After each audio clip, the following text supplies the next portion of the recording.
Cosa Vostra. Si on reste sur Twitter, ça veut dire qu'on va cautionner les licenciements horribles, les frontières qui vont être brouillées entre les sources légitimes d'information et les autres à cause de la certification qui va être ouverte à toutes celles et ceux qui payeront pour l'avoir.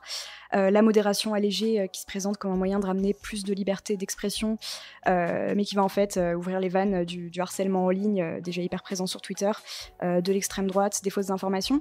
Donc les médias se demandent vraiment est-ce qu'on doit rester sur ce réseau maintenant qu'Elon Musk va y bâtir cette espèce de grand n'importe quoi, ou au contraire, est-ce que c'est pas justement maintenant que les choses vont devenir intéressantes sur Twitter ?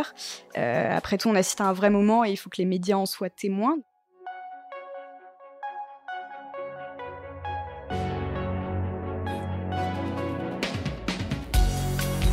Bienvenue dans Mediarama, le podcast du futur des médias. Je suis François Desfossés et chaque semaine, je rencontre des entrepreneurs, des têtes penseuses et des experts de la galaxie média. Ce podcast est proposé par Cosa Vostra, agence de conseil tech et créative. Retrouvez-nous sur cosavostra.com.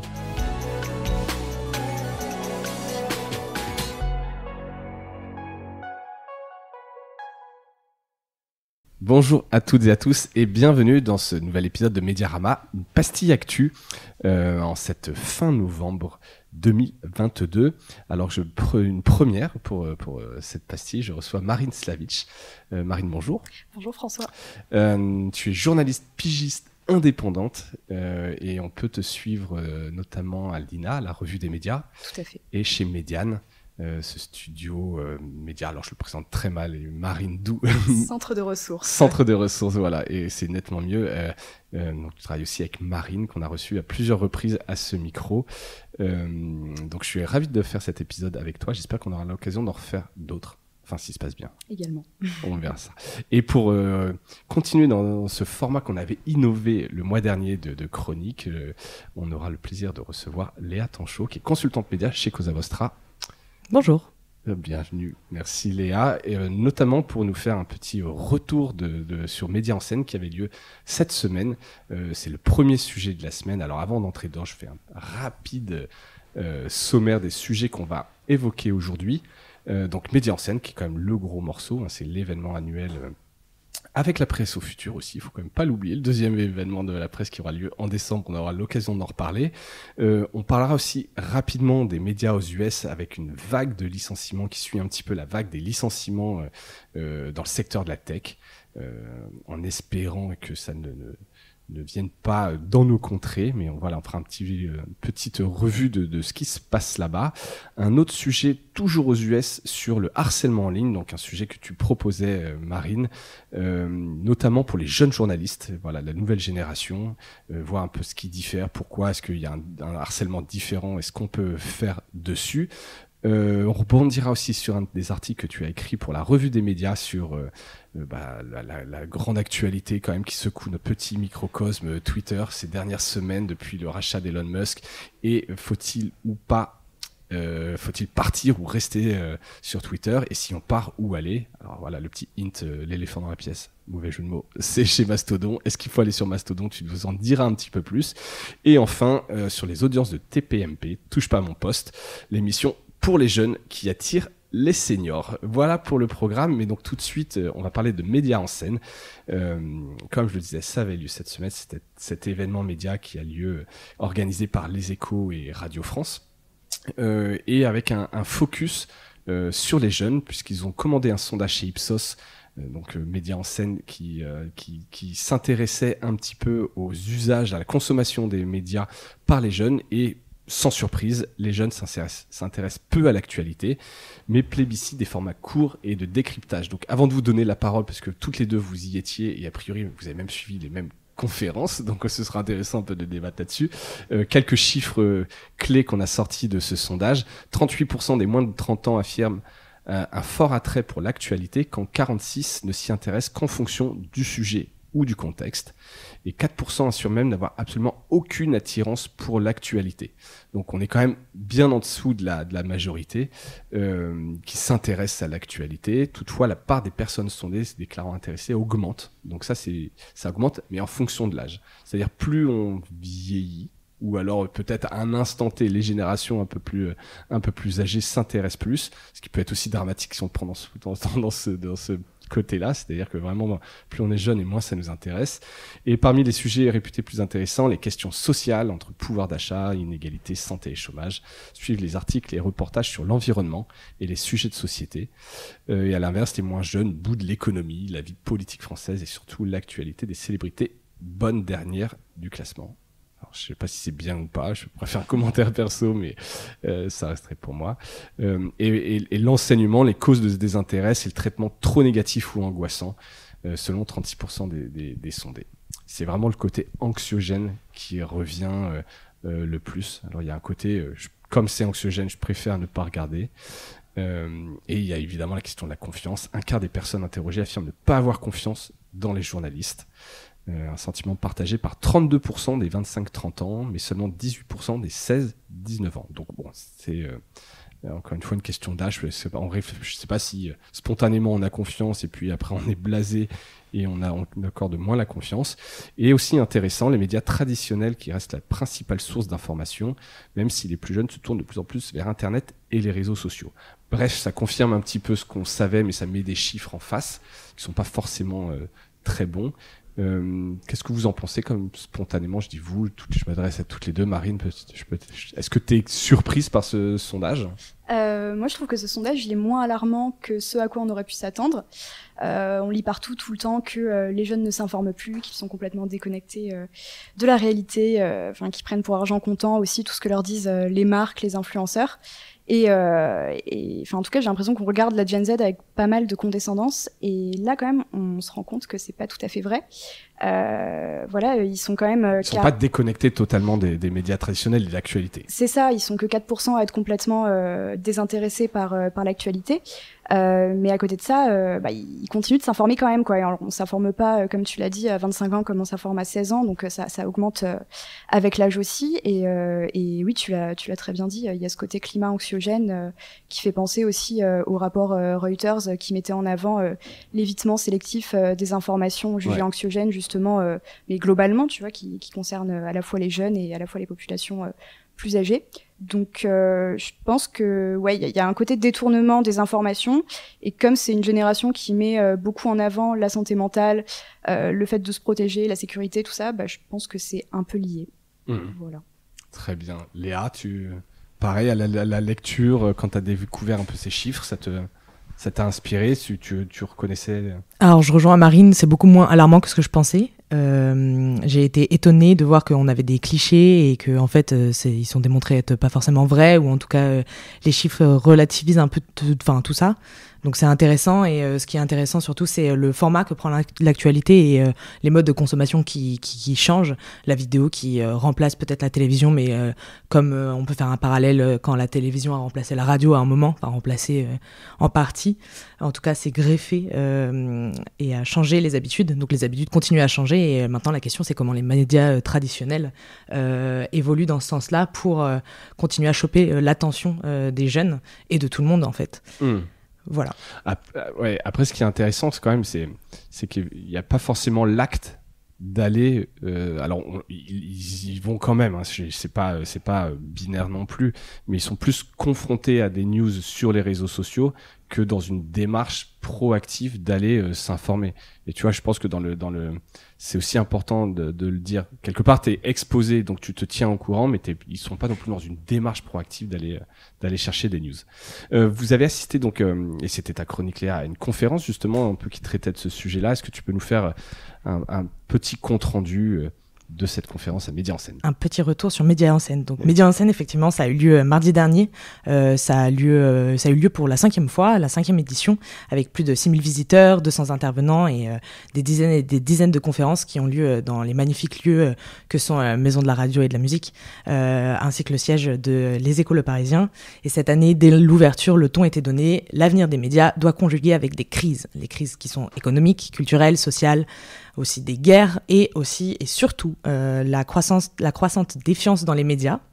Je voulais faire un focus tout particulier sur une des conférences qui a eu lieu sur la scène du Studio 104 de la Maison de la radio et de la musique, une discussion autour d'un même objectif, celui de la réconciliation des médias avec les jeunes.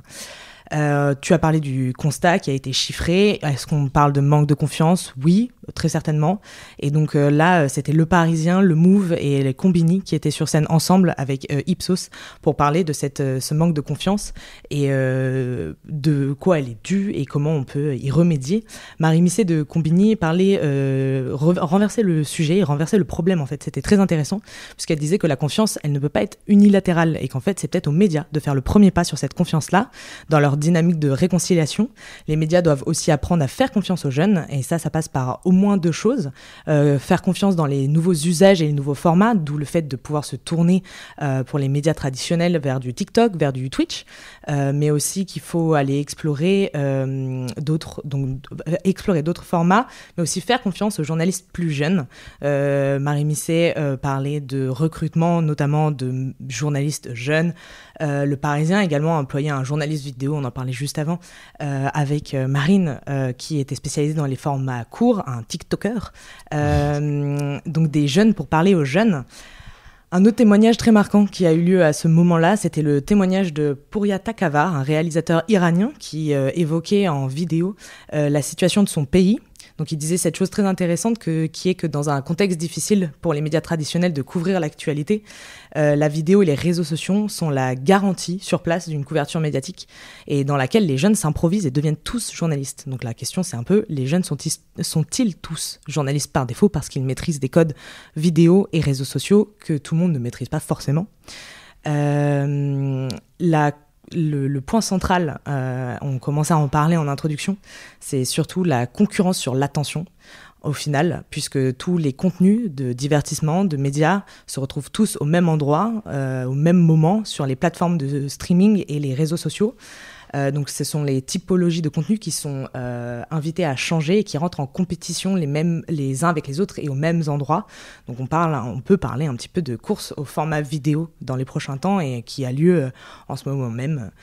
Voilà, la question seule qui demeure, enfin la grande question qui demeure, en tout cas pour la directrice générale du Parisien, Sophie Gourmelin, c'est les jeunes sont-ils prêts à payer pour de l'information ? L'usage n'est pas encore ancré pour la génération qui est née avec Internet et Internet libre et complètement gratuit, exactement. Donc c'est la grande question qui demeure à la fin de cette session. Marine, je crois savoir que tu étais à la même session. Je ne sais pas si tu as retenu les mêmes conclusions que moi et si tu as un avis par exemple sur est-ce que les jeunes sont prêts à payer pour de l'information ? Prêt à payer pour l'information, je sais pas. Je pense que c'est important aussi pour les médias d'essayer de tester de nouvelles manières, en tout cas de se financer. Je crois que j'avais vu un sondage passer à un moment aussi qui expliquait que les jeunes étaient plus enclins à fonctionner avec des médias qui ont un système de dons. Ouais, en soutien, on pense à des médias comme Vert, la Déferlante, etc. Mais vraiment plus pour des causes en fait que... C'est ça, des médias vraiment engagés et qui assument justement ce côté engagement. On est un média, on a tel parti pris, l'objectivité chez nous et chez tout le monde d'ailleurs, ça existe pas. Et ouais, je pense que c'est surtout ce thème-là de l'engagement qui reste. Et après, comme tu le disais, sinon sur les sujets vidéo, c'est aussi une attente des jeunes. Ils sont 62%, je crois, dans l'étude Ipsos, à dire qu'ils attendent plus de sujets certes courts, mais sur un ton sérieux. Et c'est intéressant aussi parce que ça veut dire que t'es pas obligé de faire plein de stories avec des quiz, des explosions, des gifs, des trucs, des machins pour les intéresser. En fait, t'as pas besoin d'avoir dans ta rédac quelqu'un qui va reprendre les codes des youtubeurs avec des cuts, des blagues, vraiment un truc très très YouTube à l'excès. Mais en fait, ce qu'ils veulent, c'est juste un truc simple et efficace. Genre, j'ai pas suivi ce qui s'est passé aujourd'hui, j'ai pas compris cette actu. Vas-y, explique-la moi en 2 minutes de façon concise. Et à côté de ça, ils vont quand même avoir le temps d'approfondir certains sujets. Les vidéos sur YouTube, ils sont hyper nombreux à regarder des vidéos qui vont durer plus de 45 minutes, plus d'1 heure. Et donc, ils sont prêts vraiment à aller plus loin sur les sujets qui vont les intéresser. Donc, plutôt, je sais pas, le sport, la culture, des choses comme ça. Des sujets un peu précis. Ouais, c'est ça. Ouais. Mais le temps, ils peuvent l'avoir. Donc, faut juste savoir les intéresser et avoir les codes. C'est un peu ça. Faut avoir les codes sans non plus mimiquer, etc. Donc, d'où l'intérêt d'avoir des bonnes ressources et de recruter les bonnes personnes. C'est ça. Top. Merci, Léa. Merci beaucoup. Et à bientôt pour une nouvelle chronique sur, alors peut-être pas Média en scène, hein, j'espère qu'on refera ça quand même avant, avant Média en scène. Mais en tout cas, c'est assez quand même intéressant un peu de se pencher là-dessus. Après, moi personnellement, sur est-ce que les jeunes sont prêts à payer en dehors de ces médias, tu vois, de soutien, j'y crois pas trop, tu vois. À partir du moment où tu as l'actu gratuite, que c'est sur des réseaux sociaux, ce qu'on disait, et en fait, où tu es exposé à cette news et tu t'informes. Et donc, c'est pas évident, parce que je veux dire, je me mets à la place, on parlait du Parisien, mais c'est un exemple parmi d'autres, de se dire comment est-ce que je peux, au-delà de faire de la notoriété, faire payer les jeunes, c'est pas évident. Hein. Ouais, mais ça me rappelle aussi ce que disait Ahmad de Bouscapé, rédacteur en chef de Bouscapé, qui disait mais maintenant en fait les jeunes ils sont tellement habitués à avoir de la publicité partout que c'est devenu normal et que les contenus voilà soient accessibles gratuitement via la pub, et c'est pas du tout quelque chose qui a l'air de les déranger en tout cas. Non, donc, si la pub est, j'ai l'impression que 2022 et alors 2023 va l'être, mais une espèce de retour en grâce de la publicité, tu vois. Alors même si le secteur peut avoir des difficultés de manière un peu conjoncturelle, la crise, etc. Oui, quand tu as une pub ciblée, que tu lis Bouscapé et tu as des pubs pour Nike, Apple, bah, c'est des produits que tu consommes. En fait, limite, c'est naturel, tu vois, si c'est bien ciblé. Et c'est là, effectivement, où le challenge, hein, se dire, parce qu'il y a eu l'espèce d'un moment donné de bascule dans les médias, tout payant, tout abonnement, etc. Tout le monde n'est pas vers Echo, tu vois, par exemple. Et alors, il y en a plein, mais c'est des niches, tu vois, quelque part. Je pense pour les médias un peu généralistes, c'est pas évident. Après, on peut toujours se mettre dans ce truc de on fait de la noto, et puis quand ils auront un peu plus d'argent, on les fera payer. Donc voilà, Média en scène, le petit focus qu'on voulait faire sur les jeunes, puisque c'était un peu un des thèmes importants. On traverse l'Atlantique et on va parler de l'état du paysage journalistique dans les médias aux US, avec plutôt des bad news. Alors, c'est une news que j'ai vu passer sur Axios. Oui, il va y avoir en fait des vagues de licenciements. Comme je le disais, c'est un peu dans la suite de. Encore une fois, je pense que c'est conjoncturel, c'est pas forcément des problèmes, des problèmes de modèle, mais quand on voit là dans les GAFAM, alors Twitter, on va en parler, il y a eu des licenciements, mais c'est peut-être un peu particulier, mais que ce soit chez Meta, que ce soit chez Amazon, et donc là, les médias vont s'y mettre, malheureusement. Notamment parce que le marché publicitaire montre des signes de ralentissement. Donc ça, on le disait, je pense que c'est conjoncturel, mais on en passe par là. Et donc presque tous les géants des médias, à commencer par tout le secteur du streaming, Warner Bros, Discovery, licencie du personnel, Disney licencie du personnel, Paramount Global, la maison mère de CBS, VH1, MTV, licencie je crois que c'était la semaine dernière, notamment dans le secteur des ventes de publicité. Je disais Disney, donc un gel de l'embauche. C'est un peu compliqué, et malheureusement aussi des jeunes médias. Donc j'ai vu passer donc Morning Brew, dont on a déjà parlé, qui est un média plutôt pour les jeunes aussi. Je sais pas si tu connais Morning Brew, ouais, c'est un peu parce qu'ils sont souvent mis en avant sur le modèle justement un peu d'affiliation, de parrainage, etc. Donc sur l'économie, ils vont licencier 14% de leur staff. Chez Vice, c'est 15%. Voilà. Donc je sais pas si toi ça résonne. Est-ce que il va y avoir un effet en Europe? J'ai pas l'impression pour le moment en Europe, en France particulièrement, d'avoir entendu des vagues de licenciements dans les médias. Mais bon, souvent quand on sait qu'il y a un décalage, c'est malheureusement pas des super news, quoi. Ouais, bah comme tu le disais, déjà pour les petits médias, c'est compliqué aussi. C'est difficile de lever des fonds en ce moment. Après, voilà, tu as toujours la question de la publicité. Le secteur est ralenti, il y a une augmentation des coûts. Il y a peut-être des abonnements aussi. Ouais, exactement. Il y a peut-être un sujet aussi sur le fait que les entreprises de presse souffrent aussi d'une baisse de trafic, et peut-être aussi en conséquence justement à cette tendance qui a été relevée dans le rapport Reuters dont on parlait plus tôt, qui est celle de l'évitement sélectif des informations anxiogènes. Et il faut dire que l'actualité est pas très joyeuse en ce moment, et il me semble que justement c'est ouais, que c'est le cas du Washington Post, The Atlantic, qui souffre aussi d'une baisse du trafic vers leur site. Et d'où quelque part le truc de se dire, si tu es trop dépendant à l'actualité, tu vois, si tu as une mauvaise période d'actualité, bah c'est en fait, mon point est de dire pardon, c'est qu'un New York Times qui a beaucoup investi dans le serviciel, dans les jeux, dans le sport, tu es peut-être un peu plus à l'abri de ce côté tellement anxiogène que les gens ne viennent plus. Tu vois, si tu crées des rendez-vous sur d'autres choses du service et tu deviens une espèce de plateforme globale, quelque part, tu te prémunis contre cet effet un peu anxiogène. Je sais pas si c'est la seule raison pour laquelle les gens ne viennent plus sur les sites, mais en tout cas, voilà, un vrai problème dans ces médias-là, sur la pub, plus le fait qu'il y a l'inflation, donc les gens coupent aussi des abonnements, et puis malheureusement, quand tu dois couper des abonnements, tu gardes Netflix et tu coupes ton abonnement média.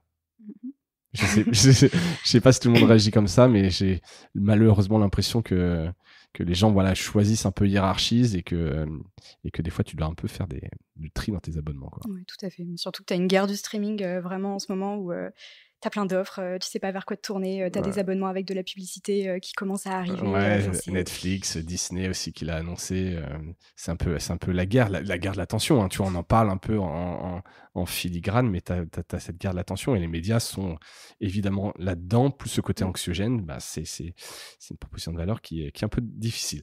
Donc voilà, à suivre. C'était pas juste pour dire que tout va mal, mais voilà, c'est quand même des signaux qu'on voit venir et qui sont assez importants. On reste aux US sur un article que en tout cas un fait divers sur lequel tu voulais rebondir aux US, donc les jeunes journalistes victimes de harcèlement en ligne. Voilà, pourquoi particulièrement quand tu es jeune ça a plus d'emprise? Est-ce que tu veux nous en dire un petit peu plus? Ouais, donc cette enquête, c'est une enquête qui a été écrite par une journaliste qui s'appelle Taylor Lawrence, qui est la responsable du service culture internet, en gros, du Washington Post. Et donc, elle s'est intéressée au cyberharcèlement que vivent les jeunes journalistes et les journalistes qui sont encore dans l'école. Et donc voilà, elle raconte l'histoire de cette jeune fille qui a écrit un article pour le journal de son école ou de son lycée, je sais plus exactement, sur un TikToker. Et c'est un article assez critique, un portrait, il me semble. Et voilà, donc elle s'est pris un torrent de haine, de cyberharcèlement à la suite de ça. Enfin, la personne a fait aussi des contenus sur son compte TikTok en disant mais allez pourrir cette journaliste. En dirigeant toute sa communauté. Ouais, exactement, en dirigeant sa communauté sur elle, quoi. Et donc voilà, dans cet article, ils mettent en avant aussi une enquête qui a été réalisée en 2019 et qui dit que il y a 85% des personnes interrogées qui estiment que leur carrière est devenue moins sûre au cours des 5 dernières années, et que 70% d'entre elles ont été confrontées à des problèmes de sécurité ou à des menaces dans le cadre de leur travail. Et pour les jeunes journalistes qui commencent à arriver dans le métier, la question, elle se pose d'autant plus parce que c'est la première génération de journalistes. C'est des jeunes de 22, 23 ans, 20, 22 ans quand t'arrives. C'est ça. Et c'est la première pour qui une grande partie de la vie perso et pro se passe en ligne, et pour qui les réseaux sociaux font vraiment partie du quotidien. C'est pas forcément le cas des journalistes plus âgés. Nous, on a une identité en ligne depuis des années, beaucoup de traces de vie privée sur Internet qu'on peut parfois avoir du mal aussi à supprimer. Ouais, et les plateformes n'aident pas beaucoup là-dessus. Exactement. Et donc, il y a un dilemme aussi également, parce qu'on aimerait bien parfois quitter les réseaux sociaux et se dire bon, tant pis, je fais mon travail de journaliste sans ça, mais c'est pas possible parce qu'on a besoin de Twitter en tant que jeune journaliste pour développer une image publique, pour partager des articles, pour relayer, analyser tout ça. Mais voilà, cette visibilité, ça donne encore plus d'endroits pour se faire harceler. Et c'est d'autant plus le cas aussi pour les femmes, où il y a beaucoup d'insultes misogynes, très, très violentes. Très violentes. On l'a vu encore, je crois, cette semaine ou la semaine dernière, avec une streameuse femme qui racontait, sur Twitter d'ailleurs, en l'occurrence, l'enfer de... Alors, le truc, c'est que c'en est un parmi d'autres, parce que j'ai l'impression qu'il y en a plein, mais elle racontait un peu son quotidien. C'était hallucinant. J'ai du mal à comprendre comment tu peux continuer de streamer, etc., quand tu te fais... Bon, c'est une petite digression, puisque là, mais ça peut être très violent quand tu es dirigé. En plus, non seulement tu as l'impunité, mais là, dans le scénario, dans ce que tu racontais, tu as aussi le côté un mec qui a une communauté et les mecs sont intraitables, quoi. Ouais, c'est ça. Et du coup, t'as de l'autocensure qui se crée suite à ça. Enfin, il y a plusieurs étudiants journalistes qui ont parlé au Poste, sous couvert d'anonymat par crainte de nouveaux harcèlements, et qui disaient nous, voilà, on évite les grands reportages, on évite de faire des portraits critiques sur telle ou telle personne, parce que on sait qu'on va avoir des réactions négatives pour avoir traité d'un sujet controversé. Donc, et qu'est-ce qu'on peut faire? Est-ce que toi par exemple, donc t'es une jeune journaliste, hein, je vais pas te demander ton âge, mais donc tu as fait le CFJ. Est-ce que vous avez des cours là-dessus? Est-ce que c'est des sujets qui sont, on en parle parce qu'effectivement, tu l'as dit, toi, j'imagine, tu as quasiment 100% de ta vie, tu as passé sur Internet, enfin en tout cas à partir du moment où tu as su écrire. Quand tu es un peu plus âgé, bon bah tu arrives peut-être à faire le distinguo entre les deux. Tu as ta sphère privée, tu as ta sphère sur Internet. On vous en parle de ça, des risques de harcèlement, que les gens viennent fouiner, de t'exposer en tant que journaliste? Alors, pas dans mon master en tout cas, mais quand j'étais en licence, on avait des professeurs qui nous ont fait une petite introduction, notre premier jour de rentrée assez marrante. Ils ont fait un diaporama où ils ont affiché nos anciens tweets de 2007, 2008, 2009. Et donc ça piquait un peu, quoi, parce que voilà, des choses que t'assumes pas ou qui sont pas terribles, ou qui sont exactement. Un peu cringe. Donc à partir de là, on s'est tous un petit peu remis en question en se disant il serait peut-être un peu temps de faire le ménage si tu veux être crédible dans ton futur métier. Mais sinon, non, au-delà de ça... Parce que là, par exemple, comment tu peux protéger cette jeune journaliste qui faisait ça? Y a, à part la loi, mais c'est compliqué. T'as des outils comme Bodyguard par exemple où tu peux masquer des mentions qui proviennent de certaines personnes. Ça supprime pas les tweets qui insultent, qui harcèlent, mais bon, ça te permet en tout cas de te protéger toi, de protéger ta santé mentale. Par rapport à ça. Mais ouais, au-delà de ça, on n'est jamais vraiment préparé au harcèlement qu'on peut subir, et parfois ça arrive sur des thèmes dont on s'attendait même pas en fait à se prendre un torrent de haine sur certains sujets qu'on traite. Enfin, moi à un moment j'avais fait un stage à Corse Matin, c'était le stage d'été entre Corse, c'est pas mal. Ouais, c'était très chouette. Et j'en ai un super souvenir, hein, mais il y avait le premier article que j'ai fait, que j'ai signé avec mon nom, Marine Slavic, et je m'y attendais pas du tout, mais dans les commentaires, il y avait plein de gens qui me disaient mais regardez en fait le nom de cette journaliste, elle est pas corse, elle est pas de chez nous, elle est pas française, qu'est-ce que vous laissez écrire, enfin elle a aucune légitimité à parler de ce sujet-là, tu vois. Dingue. Et genre, je me prends plein d'insultes comme ça à mon premier jour en rédaction, et ouais, ça te fait un peu... Oui, ça te confronte à la réalité, et sur un truc fait divers, rien du tout en Corse, machin, quoi. Oui, t'étais même pas dans un truc au vitriol, t'étais pas sur l'investigation, non, t'étais pas sur un truc. Pas du tout. Mais au-delà même du nom, tu vois, on se fait souvent prendre à partie pour des trucs. C'est vraiment des histoires de mots. Tu te poses pas du tout la question quand t'écris des articles en école parce que tu sais qu'ils seront pas publiés de toute façon. Je veux pas dire c'est un jeu, mais c'est un exercice, c'est un devoir que tu fais. Mais là, quand t'es vraiment confronté à une audience. Ouais, tu comprends que tu dois peser vraiment tes mots, bien les choisir, qu'il n'y a pas de... Et aujourd'hui, là, par exemple, alors je ne demande pas aux gens qui écoutent de le faire, mais là, toi, ton identité numérique, tu sais ce qu'il y a, t'es contrôlé, etc. Enfin, j'ai supprimé mon Skyblog, donc c'est déjà... c'est déjà la bonne étape. C'est déjà un très bon tu fais partie de cette génération qui a posté n'importe quoi sur Skyblog. Tout à fait. Non, mais sinon, voilà, faire le ménage sur son compte Twitter, bon, ça peut être utile parfois. Puis voilà, renforcer tous les paramètres de confidentialité sur Facebook, sur Instagram, qu'on puisse pas, en fait, te prendre pour cible quand tu fais quelque chose d'un peu controversé ou quelque chose comme ça, quoi. Donc voilà, mais sinon oui, ça serait bien qu'il y ait des formations en école pour nous préparer à ça et pour nous protéger surtout aux conséquences que ça peut avoir. Surtout avec ce qu'on disait, des chances dans les médias, t'as vu je reprends encore des images là de journalistes qui sont pris à partie dans des manifs, etc. C'est pas la meilleure période pour les journalistes, malheureusement, tu vois. Alors jeunes journalistes ou pas, mais en tout cas, je pense qu'il faut être armé. C'était bien de mettre un peu focus là-dessus parce que ça arrive et c'est pas et c'est forcément très dur. On reste sur Twitter qui, comme je le disais, voilà, on en parle là depuis quelques semaines. Le rachat d'Elon Musk, ça a été un petit peu la saga de ces derniers mois. Ça fait, je sais pas, 15 jours maintenant, 3 semaines qu'il a pris le contrôle. C'est un peu je vais pas dire chaotique parce que malgré tout, leurs chiffres d'audience sont hyper bons. Il suffit de suivre. Alors, il faut réussir à suivre parce qu'il a quand même un rythme de publication qui est assez soutenu. Mais donc, tu as publié un article sur la revue des médias de l'INA, Partir ou rester sur Twitter, avec évidemment en sous-titre, si on part, la seule alternative dont tout le monde parle, c'est Mastodon. T'as testé, alors je sans spoiler, est-ce qu'il faut partir ou rester de Twitter ? Est-ce que tu es parti ou est-ce que tu es resté sur Twitter? Moi, je suis restée sur Twitter, mais comme beaucoup de médias, et c'est ce qui ressort aussi de l'article, j'ai planté un drapeau sur Mastodon au cas où Twitter s'arrête du jour au lendemain. On ne sait pas, il y a eu un moment comme ça il y a quelques jours où tout le monde pensait que Twitter allait fermer dans l'heure et que c'était chaotique et que Ouais, c'est qu'il fallait incroyable se dépêcher cette espèce Ouais. de peur, enfin je sais pas comment dire, où tu te dis que t'étais presque à un point de bascule. Ouais. Bon, en réalité, il s'est rien passé. Quasiment, enfin je sais pas, mais donc ça t'a quand même donné l'occasion d'aller sur Mastodon. Il y a du monde, c'est une alternative, parce qu'on en a, voilà, ça fantasme un peu, hein, Mastodon. Tu sais, comme quand il y avait eu les problèmes sur WhatsApp, tout le monde disait allez, faut aller sur Telegram ou Signal, etc. Et en fait, j'ai l'impression que ça prend pas trop. Mais est-ce que Mastodon, tu penses que ça peut prendre? Il y a de plus en plus de monde, en tout cas. Ils ont doublé leur base d'utilisateurs depuis le rachat d'Elon Musk. Donc ça commence à arriver. Après, est-ce que les comptes sont actifs? Pas vraiment. Ouais, là, la surprise est planter le drapeau, comme tu dis. Oui. J'aime bien l'expression. On va déjà peut-être préempter son pseudo. C'est toujours important si on met pas un pseudo pourri, comme le mien sur Twitter, par exemple. Et puis, ouais, il commençait peut-être à faire ses listes, mais les gens ne reviennent pas ou on n'a pas de stats vraiment là-dessus. Toi, tu suis des comptes qui publient régulièrement? Des comptes qui publient régulièrement, oui, mais c'est surtout des comptes qui ont synchronisé leur compte Twitter avec leur compte Mastodon.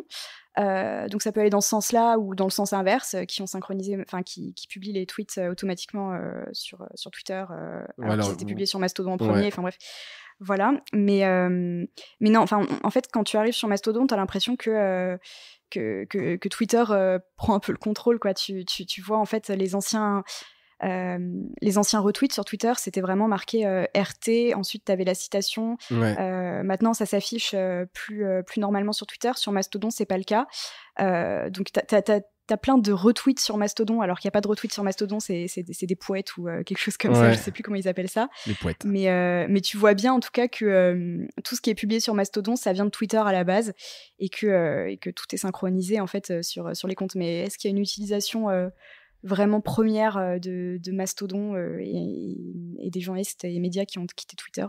Pas vraiment. Parce que j'ai l'impression que c'est un peu un effet d'annonce entre ceux qui se disent bon, ça va partir, ils sont contents, ils aiment pas Elon Musk pour plein de raisons, hein, ils divisent quand même pas mal, évidemment, c'est un peu le chef des trolls, on va dire. Mais est-ce que les gens partent réellement? Il y a des gens qui ont supprimé leur compte parce que c'est quand même là que ça se passe. Tu vois, je disais en début là sur ce point que les audiences sont hyper bonnes. Oui, évidemment, ils vont réhabiliter des comptes. Et je crois avoir vu passer une stat, je l'ai plus, que depuis qu'il avait pris le contrôle, Elon Musk, il y avait beaucoup plus de discours haineux. Après, il y a beaucoup plus aussi d'activité, donc forcément proportionnellement, mais c'est quand même là que ça se passe, tu vois, ce côté un peu agora. Est-ce que tu peux repartir de zéro et puis rester dans un entre-soi qu'avec un peu bisounours, tu vois, quelque part? La question se pose pas de la même façon pour les médias et pour les journalistes. Oui. Les médias, ils se disent est-ce que si on reste sur Twitter, ça veut dire qu'on va cautionner les licenciements horribles, les frontières qui vont être brouillées entre les sources légitimes d'information et les autres à cause de la certification qui va être ouverte à toutes celles et ceux qui payeront pour l'avoir, la modération allégée qui se présente comme un moyen de ramener plus de liberté d'expression, mais qui va en fait ouvrir les vannes du harcèlement en ligne déjà hyper présent sur Twitter, de l'extrême droite, des fausses informations. Donc les médias se demandent vraiment est-ce qu'on doit rester sur ce réseau maintenant qu'Elon Musk va y bâtir cette espèce de grand n'importe quoi, ou au contraire, est-ce que Twitter n'a justement pas eu... Oula, j'arrive plus à faire ma phrase. Est-ce que c'est pas justement maintenant que les choses vont devenir intéressantes sur Twitter? Après tout, on assiste à un vrai moment et il faut que les médias en soient témoins. Donc, et acteurs. Et acteurs, tout à fait. Donc il y a pas mal de questions. Ça, c'est pour les médias. Et pour les journalistes, c'est pas vraiment les mêmes enjeux. Ils sont plus nombreux à quitter Twitter définitivement, même si ça reste une minorité. Parce que Twitter, c'est un outil de travail pour les journalistes. En fait, nos abonnés, c'est notre réseau, c'est notre veille. Donc comment tu peux quitter Twitter, ce qui est une formidable source d'information? C'est ça que j'ai du mal à comprendre. Ouais. Sur le côté média, tu vois, enfin, je te disais un peu en préparant, pour moi, les médias sont assez rares, les médias qui ont une audience sur Twitter. Pour moi, c'est plus un réseau de journalistes, de sources d'informations, etc. Mais t'as pas vraiment d'audience, ou alors c'est vraiment très faible. Mais en tant que journaliste, moi, je comprendrais pas que tu quittes Twitter aujourd'hui. Je veux dire, pour moi, c'est se couper de ce qui se passe réellement dans le monde. Tu vois, c'est là que ça bouge en ce moment sur Twitter. Bah, il y a les deux points de vue. Il y a des personnes qui disent voilà, moi j'ai pas envie de me retrouver dans un salon poli où tout le monde est d'accord parce que sur Mastodon on vante c'est beaucoup, Mastodon. voilà, C'est sur Mastodon l'entre-soi, on vante presque. énormément, tu vois, le côté échange apaisé, c'est vraiment le terme qui revient, Le c'est salon de apaisé, c'est exactement ça. Et donc t'as des journalistes qui disent nous on a envie d'aller sur Mastodon parce que sur Twitter, surtout les femmes en fait, on se faisait cyberharceler et on n'a pas envie que ça soit encore plus le cas qu'avant. Donc on se protège et on va supprimer notre compte et rester sur Mastodon essentiellement. Et t'as les journalistes qui vont dire ah bah non, nous on considère que Twitter c'est une fenêtre sur la société, sur le monde, et on n'a pas envie de se priver de cette fenêtre-là. Donc est-ce qu'on risque pas de se couper de la réalité et d'avoir une vision erronée de la société si on reste exclusivement sur Mastodon? Donc la question se pose. Après, voilà, pour les pigistes, c'est pas la même question non plus, parce que Twitter, c'est un accélérateur pour trouver du travail. C'est là qu'on peut contacter des rédacteurs en chef, mettre en avant notre travail. Donc, ça reste un réseau où il est essentiel d'être pour continuer à faire notre travail c'est clair. Et à faire un peu d'argent quand même. Et pour les jeunes, c'est différent. Parmi ceux que j'ai interrogés, en fait, ils étaient beaucoup plus motivés à l'idée de quitter Twitter. C'est vraiment donc des jeunes journalistes. Ouais. Ils sont motivés à l'idée de quitter Twitter. Ouais, ils ont très très envie de quitter Twitter, mais la réalité professionnelle les en empêche, parce que les chefs les encouragent toujours plus à utiliser Twitter, surtout quand tu commences et que t'as pas beaucoup de réseau.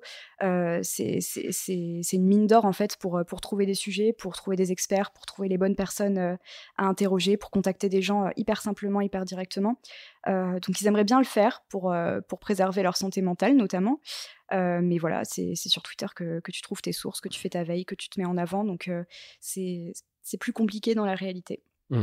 Mais ouais, c'est intéressant. Mais j'ai du mal à comprendre que tu puisses être motivé à quitter Twitter. Ou alors c'est un acte un peu politique, etc. Mais le harcèlement existait bien avant que ça soit repris par Elon Musk. Alors c'est vraiment un peu la goutte d'eau, le déclencheur, tu vois. Mais après, je pense que t'en as sur Twitch, t'en as sur tout, etc. Non, mais il y a une espèce de prise de conscience aussi des conséquences de ce que tu vas poster. Enfin, moi, j'avais un jeune journaliste justement qui me disait mais moi en fait je supprime mes tweets 10 à 15 minutes après les avoir publiés. D'accord. Parce qu'il avait peur de la réaction de sa rédaction derrière. Il se disait attends, là j'ai fait une blague, peut-être que ça passe pas du tout avec l'image très sérieuse de mon média. Du média où je bosse. Ouais, parce qu'il était dans un média économique, donc en plus voilà. Et donc il supprimait ses tweets comme ça en se disant non, on sait jamais ce qui peut se passer derrière. Et puis il avait peur aussi de recevoir des insultes, que ses tweets soient associés à son média. Et par ricochet. Ouais, c'est ça. Donc il y a aussi de l'autocensure qui commence à arriver chez les jeunes qui se servent de leur compte Twitter uniquement pour faire des appels à témoignages, pour contacter des gens. Sourcer, puis voir ce qui se passe, quoi. Voilà. Mais quand tu regardes leur profil, il n'y a pas de commentaires, de longs threads qui vont t'expliquer. C'est la guerre, j'allais dire c'est la guerre, c'est la jungle. Ça peut être très violent, Twitter, effectivement, là-dessus. Mais je pense que ça l'était avant. Je ne sais pas si ça le sera plus. En tout cas, ce sera l'enjeu. Mais c'est pas que je défends Twitter ou je défends le rachat d'Elon Musk. Je trouve qu'il a évidemment payé bien trop cher pour ce que c'est et que je pense pas qu'il le rentabilisera tout de suite.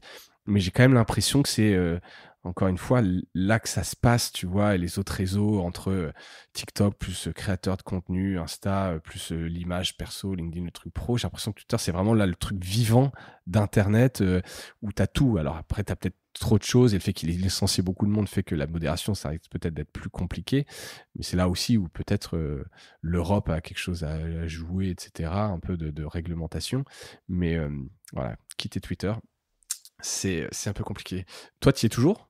Moi, j'y suis toujours. Ouais, j'ai synchronisé, comme tout le monde, mes tweets avec mon compte Mastodon. Et tu vas sur Mastodon régulièrement? Tu fais partie des utilisateurs actifs, honnêtement?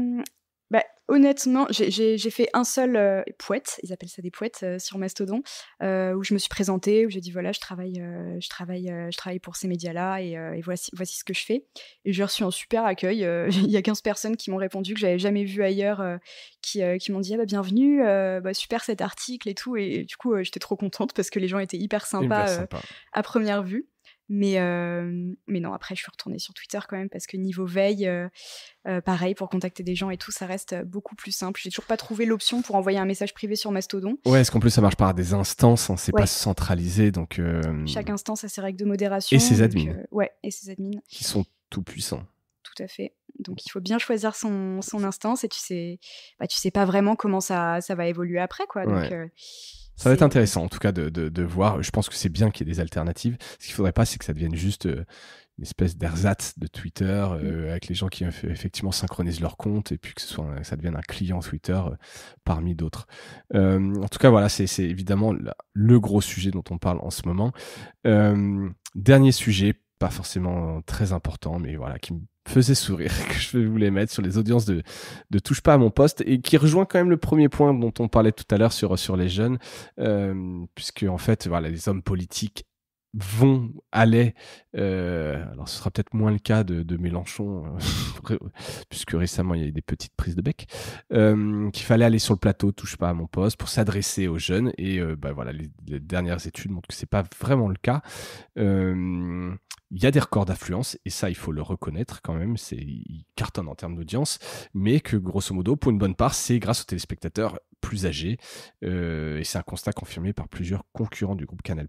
Donc ça s'explique par les usages que de moins en moins de jeunes regardent la télévision, qui est évidemment donc en réaction plus plébiscitée par les plus anciens et à cause de la concurrence du mondial évidemment qui vont regarder la télévision. Alors les chiffres à la rentrée 2016, tout que je vous le dise, voilà, les individus de 50 ans et plus étaient 275 000 à suivre l'émission de Cyril Hanouna. Et en 2022, ils en sont à 500 000, donc une hausse de 85%. Évidemment, l'audience n'a pas cru de 85%. Voilà, est-ce que ça t'inspire quelque chose, cette petite news ? J'avais cru voir passer aussi que la Médiamétrie disait que le public de la télévision était âgé de plus de 50 ans pour 68,6% des téléspectateurs. Ouais. Donc voilà, les jeunes regardent moins la télé, ça c'est sûr. Pour autant, C8, ça garde des audiences historiques, comme tu l'as dit, en ce moment. Mais bon, c'est vrai que la part des jeunes est en baisse. Peut-être que ça découragera aussi les politiques justement qui venaient sur TPMP pour toucher les jeunes. Surtout et qu'ils après, aillent chez les backseat Jean Massier, etc. Ouais, peut-être. Peut-être. En plus, on sait que les plus âgés votent plus à droite que les jeunes. D'un autre côté, les plus âgés votent plus tout court que les jeunes. Donc, aussi. Faut voir un peu ce que ça a comme conséquence du côté des personnalités politiques invitées. Mais ouais, dans tous les cas, j'ai l'impression aussi que les chroniqueurs qui sont présents en plateau représentent moins la jeunesse. C'est vrai. T'as toujours les mêmes personnes, du Gilles Verdez, Isabelle Morini-Bosque, qui sont là depuis des années sur le plateau. Ça bouge pas beaucoup, t'as pas beaucoup de chroniqueurs de moins de 30 ans. Ils vieillissent avec leur audience. C'est ça. Mais puis t'avais Louis Boyard quand même l'année dernière, mais bon, c'est ce qui s'est passé. Ce qui explique les bonnes audiences, la culture du clash. Alors après, il faut quand même préciser que c'est aussi le cas. Je ne l'ai pas cité, mais pour Yann Barthès quotidien, dans une moindre mesure. Mais voilà, grosso modo, cette audience qui regarde la télévision, elle n'est pas si jeune que ça. Au final, c'est pas là que ça se passe en tout cas. Donc effectivement, peut-être que les hommes politiques iront voir également ailleurs. C'est tout pour cette pastille. Merci beaucoup, Marine. Merci à toi. Et merci à toutes et à tous d'avoir écouté cette pastille actu. J'espère que ça vous a plu et je vous dis à bientôt. Salut.